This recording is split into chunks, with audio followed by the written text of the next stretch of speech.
상대방의 주먹을 맞아봤죠. 망치 같았어요. 남들은 다 진다 그러니까 그래 니들은 나보고 진다 그랬지. 내 이기는 거 보여줄게. 이런 오기가. 당신은 청년입니까? 노인입니까? 삶에 자신감이 넘치는 분들께서 이 영상을 보시면 시간 낭비입니다. 오늘 동영상은 실직을 했거나 몸이 아프신 분, 입학, 진급, 자격시험 등에서 어려움을 겪으신 분들과 사업에 실패하신 분들께서 꼭 보실 것을 원합니다. 1977년 11월 26일 지구 반대편에 위치한 파나마시티의 특설링에서는 세계복싱협회 주관으로 주니어 패드급 초대 챔피언 타이틀을 놓고 한국의 홍수환 선수와 파나마의 카라스키아 선수가 맞붙었습니다. 당시 11전 11승 11KO의 전적을 구가하던 카라스키아는 지옥에서 온 악마, 돌주먹 등의 별명이 붙었을 정도로 시합만 하면 상대를 KO로 눕히던 공포의 주먹을 가진 선수로 명성이 자자했습니다. 만약 이 시합에서 카라스키아가 홍수환을 꺾었다면 그는 주니어 패드급 역사상 최연소 세계 챔피언이 될 수도 있었을 터였습니다.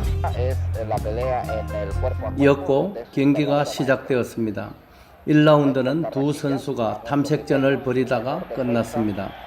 2라운드의 시작을 알리는 공이 울리자마자 카라스키아는 홍수환 선수를 일방적으로 몰아붙였습니다.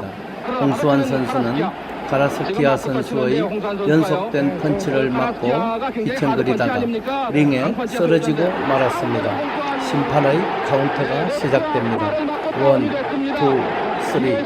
홍수환 선수는 일어났습니다. 하지만 연속된 카라스키아의 펀치에 홍수환 선수는 또 링에 쓰러지고 맙니다. 다시 카운트다운이 시작됩니다. 1, 2, 3. 홍수환은 다시 일어났습니다.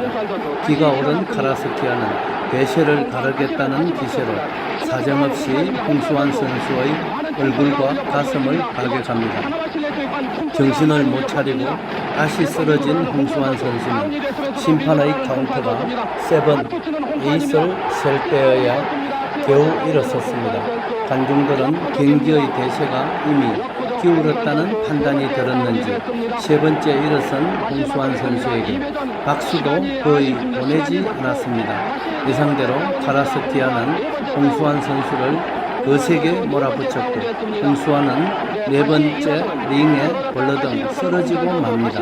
1, 2, 3. 그런데 오뚜기처럼 홍수환은 또 일었습니다. 네 번의 다운을 뺏어낸 카라스키아 선수가 공격을 시작하려는데 2라운드를 마치는 종이 울렸습니다. 경기를 지켜보던 관중들이나 관계자들은 경기가 너무 일방적으로 흐르자 긴장이 풀어진 듯 보였습니다. 이었고 제3라운드 경기가 시작됩니다. 집에 돌아온 주인에게 강아지가 기뻐서 재롱을 피우듯 카라스키아는 깡총깡총 뛰면서 홍수환 선수를 향해 주먹을 날려대고 있었습니다. 이미 대세가 기울었다고 생각했는지 경기장을 채운 관중들은 카라스키아를 외치며 일방적으로 응원합니다.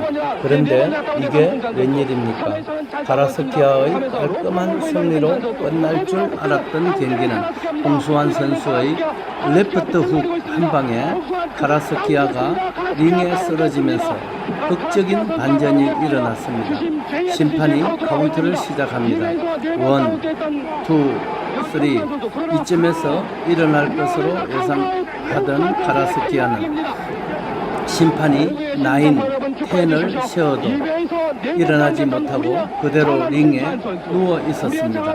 경기는 그것으로 끝이었습니다. 3회에서 통쾌한 KO승을 거뒀습니다. 홍수환 선수 2회에서 4번 다운됐습니다만은 3회에서 통쾌한 KO승을 거뒀습니다. 복싱 역사상 한 라운드에서 4번의 다운을 당한 선수가 다음 라운드에서 KO승으로 경기를 뒤집은 것은 지금까지도 유례를 찾아볼 수가 없습니다. 너무나도 극적인 승리를 거두었기에 이 경기는 지금까지도 인구에 회자되고 있는 것입니다.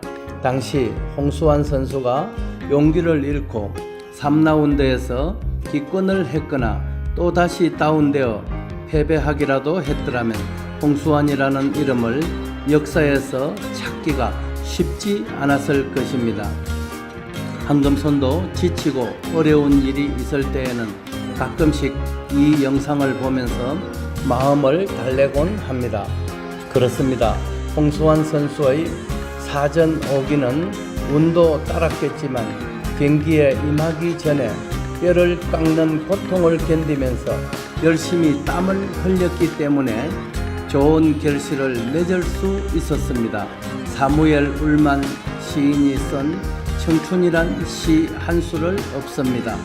청춘이란 인생의 어떤 시기가 아니라 마음가짐이다.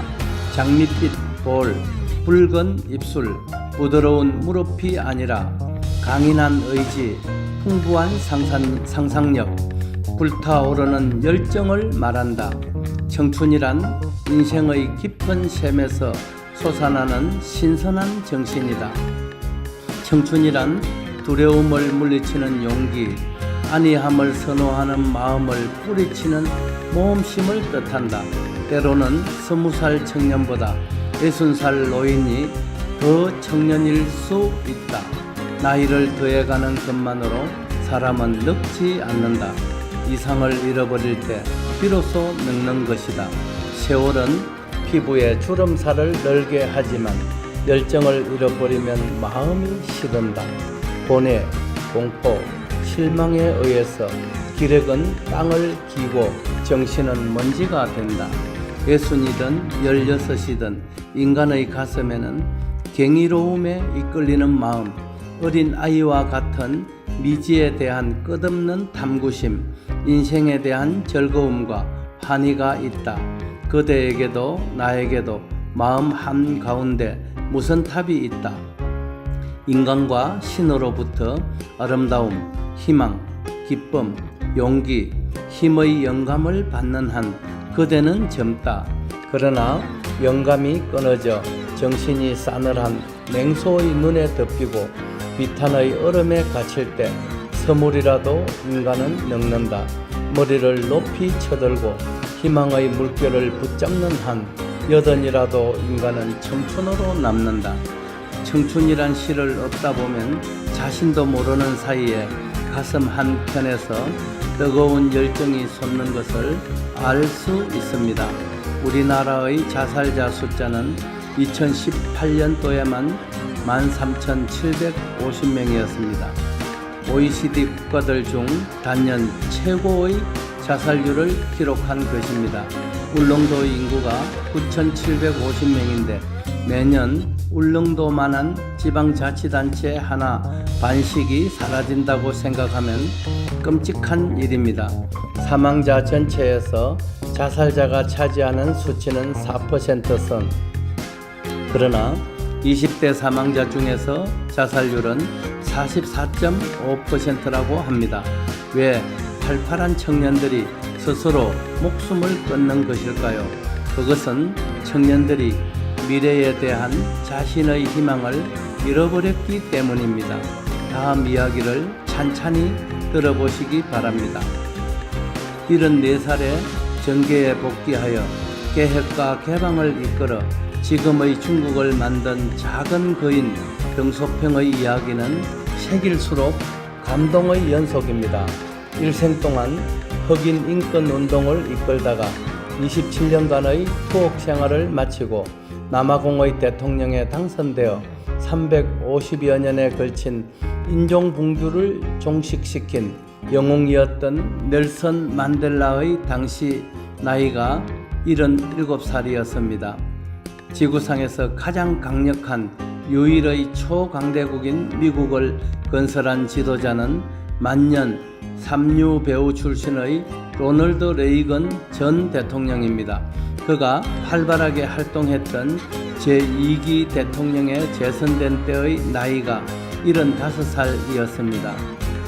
사무엘 울만이 청춘이란 시에서 강조한 것도 인생은 나이로, 시기로 청춘과 노인을 구분짓는 것이 아니라 그 사람의 열정으로 구분짓는다고 열변합니다. 당신은 지금 청춘인가요? 노인인가요? 홍수환 선수의 사전 오기는 바로 당신의 이야기임을 기억하시기입니다. 시청해 주셔서 감사합니다. 배대열의 세상만사에는 재미있고 유익한 영상들이 많이 있습니다. 유튜브에서 배대열의 세상만사 검색 후 구독과 좋아요, 알림을 설정해 주시고 지인들께도 공유해 주시면 황금손에게 큰 힘이 됩니다. 좋은 영상으로 보답드리겠습니다. 2019년 11월 28일 이른 새벽에 미얀마에서 황금손 배대열 올림